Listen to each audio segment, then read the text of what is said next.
यहाँ फालतू लोगों के लिए कोई जगह नहीं है। मैं किसी को मुफ्त में कुछ नहीं देता। साधु मुस्कुराते हुए बोला। बेटा, मैं तुझसे कुछ लेने नहीं बल्कि तुझको समझाने आया हूँ। दूसरों को दुख देकर तुझे कभी सच्चा खुशी नहीं मिलेगी। समय बड़ा बलवान होता है। अपने कर्मों का फल हर किसी को भुगतना ही पड़ता है। जो बोओगे वही काटोगे। संजय ने इस बात को मजाक में उड़ा दिया और साधु को भगा दिया, लेकिन साधु जाते जाते कुछ कह गया। जब तेरा समय पलटेगा तब तुझे ये बात याद आएगी। एक गांव था जिसका नाम शिरपुर था। यह एक शांत और हरियाली से भरा गांव था, जहां के लोग मेहनती और ईमानदार थे। खेतों की हरियाली और हवा में घुली मिट्टी की खुशबू यहाँ के लोगों की सरल और सुखी जिंदगी की प्रतीक थी। लेकिन इसी गांव में एक व्यक्ति था जिसका नाम था संजय, जो अपने चालाकी और स्वार्थी प्रवृत्ति के लिए प्रचलित था। संजय ने अपनी पूरी जिंदगी दूसरों का फायदा उठाने और धोखा देने में बिताई थी। संजय ने स्वार्थ और लालच के बल पर कई लोगों की जमीनें हड़प ली थीं। उसका काम था लोगों को पैसे उधार देना और उनके मजबूरी का फायदा उठाना। वह पहले तो बड़ी नम्रता से बात करता, और जब कोई मजबूरी में उनके पास पैसा उधार लेने जाता तो वह भारी ब्याज लगा देता। अगर कोई समय पर पैसा न लौटा पाता तो संजय उसका घर, खेत व अन्य संपत्ति छीनने में देर नहीं लगाता था। एक दिन गांव का गरीब किसान बंसी संजय के पास आया।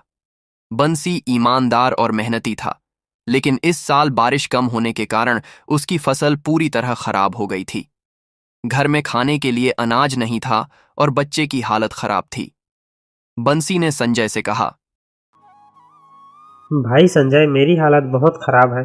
मुझे थोड़ा पैसे उधार दे दो। अगली फसल आने पर मैं सब लौटा दूंगा। संजय ने हंसते हुए कहा, बंसी, तुझे तो पता है कि मेरे पैसे ब्याज पर चलता है। अगर तू पैसे लेगा तो दोगुना वापस करना होगा। सोच ले, तुझे मंजूर है तो बोल। बंसी ने अपने मजबूरी को समझते हुए कहा। मुझे मंजूर है, भगवान सब देख रहे हैं। संजय ने तुरंत पैसे दिए, लेकिन उसने बंसी के खेत पर नजर गड़ाए रखा। उसने मन ही मन सोचा, ये बंसी कितना भी मेहनत कर ले, लेकिन मेरा ब्याज का पैसा चुका नहीं पाएगा। तब इसका खेत मेरे हाथ आ जाएगा। कुछ महीनों बाद बंसी ने बड़ी मेहनत से अपनी फसल उगाई। इस बार फसल अच्छी हुई और बंसी ने सोचा, संजय का कर्जा चुकाकर अपने बच्चे के लिए अनाज खरीद सकूंगा। लेकिन जब वह पैसे लेकर संजय के पास गया तो संजय ने चालाकी दिखाते हुए कहा, तूने जो उधार लिया था वो रकम ब्याज समेत पूरी नहीं हुई है। तुझे और पैसे देने होंगे। भाई, मैंने जितने पैसे लिए थे उनका सब ब्याज जोड़कर चुका रहा हूँ। और अब क्यों? संजय ने अपनी कुटिल मुस्कान के साथ कहा। तुझे मेरा नियम पता है। समय पर पैसे नहीं दिए तो ब्याज बढ़ता जाएगा। ये सब तेरे खेत का कागजात पर भी लिखा है। बंसी के पास और कोई चारा नहीं था। अंत में उसे अपना एक छोटा सा खेत संजय को सौंपना पड़ा। संजय की इसी चालाकी से बंसी टूट गया। संजय की ऐसी हरकतों से गांव के लोग दुखी थे। हर कोई जानता था कि संजय चालाक और स्वार्थी है, लेकिन कोई उसके खिलाफ बोलने की हिम्मत नहीं करता था। संजय के पास अब गांव के कई लोगों की जमीन और संपत्ति थी।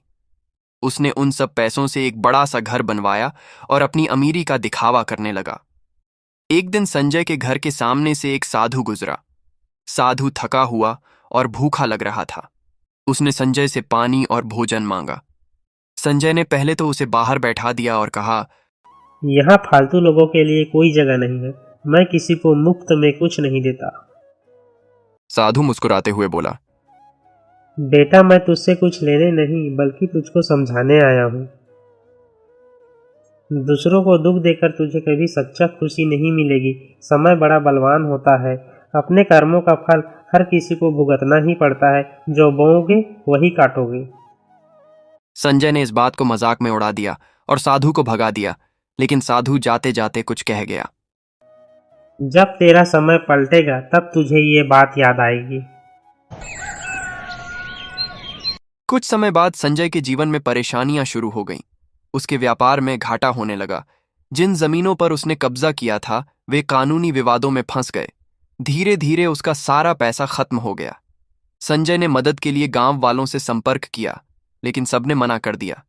गांव के लोग कहते, संजय, यह तुम्हारे कर्मों का फल है। जब हम तकलीफ में थे तो तुमने हमारी मदद नहीं की।